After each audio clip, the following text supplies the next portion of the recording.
school is ending for New York City public school students, but officials are already hard at work for next year. A new initiative was just unveiled that will change the way math is taught.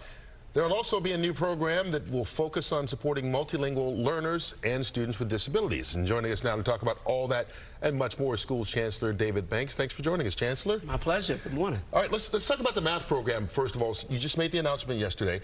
What's the data behind the reason for the change, and why do you think this new curriculum will work? Well, the biggest data point, Kurt, is the fact that almost 50% of our kids can't even pass the math exam. You know, and that's because there's such a fear of math. You have so many kids say, I'm afraid of math, I don't like math, I'm not a math person. But the worst part is that we have a lot of teachers who say the same thing. And it starts very early. I was an elementary school teacher, and I remember the earliest grades, so many teachers were afraid of math. So imagine if you're the teacher and you're afraid of math, what happens for kids? So we got to have a whole different way in which we're approaching. So what is the way of teaching this? It's going to be a singular curriculum, essentially, that we're using that is much more hands-on and much more practical. You know, a lot of times kids don't do well in math because they don't understand how it connects to anything. It's these formulas. You have to make it apply to the real world so that they understand the practicality of math. Math is all around us every single day. You can take your child with you to the supermarket and you can just look at, there's all kinds of ways to actually look at math in the real world. This new curriculum is going to engage it in a real world manner that's going to be much more practical for kids. Will it start in September? And why does it cost the city $32 million? How does that happen? Well, you know, it's not just rolling out a curriculum. It's the professional learning that we're doing. You have to help the teachers to be able to implement this and do it well. This is a huge system. And so we're actually only rolling it out for about 8 districts across the city. In September? In September, about 93 different middle schools, over 400 high schools. But over the next couple of years, we will have all the schools in the city will be fully engaged in this new math curriculum. All right, I got to ask you about something else that could possibly happen in September.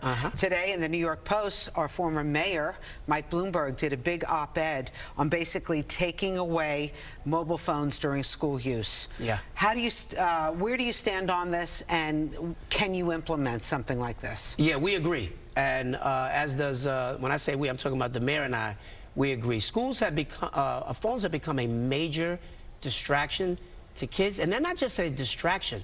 Kids are fully addicted now to phones, and you know, and many parents will understand this because even when kids are not in school, it's very hard to get them to even talk to each other anymore. They're buried in their phones 20 hours out of the day. They're saying, according to this op-ed, 72% of high school teachers nationwide calling phone use a major problem in the classroom. It is absolutely a major problem. So what can you do, and when will you do it? We're going to ban the use of phones in schools. You'll be hearing probably within the next 2 weeks, you'll hear an announcement where we will talk about that. We're still looking at the logistics of how you would actually roll it out in a system this large, but we recognize the problem, and that is a major issue. I've talked to hundreds of principals across the city who have said, take the phones. I've talked to parents around the city who I thought were going to be the biggest folks to push back. They've said, we recognize it as well.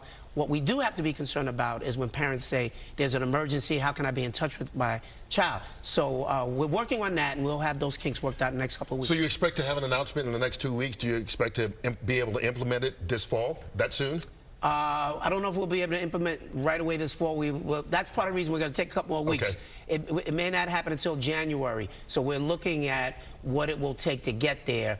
In a system this large, you can't just tell everybody, you know, one size fits all. So you're looking at the next school year at some point, is the hope? Absolutely. A lot of schools are actually using what they call yonder pouches now, where the kids actually keep their phones. They just put them in a little baggie, if you will. It's like when you go to a concert. Right. Some of these artists may take away your phone and put it in one of those bags. Well, exactly. The kids have figured out now how to get in and break through the yonder patches. So what do you say to the parents? Because we saw LA school district just implemented this, and parents are pushing back there. Some parents, not all, a lot do understand it, but are saying, I want to be able to get in touch with my kids at any moment I can.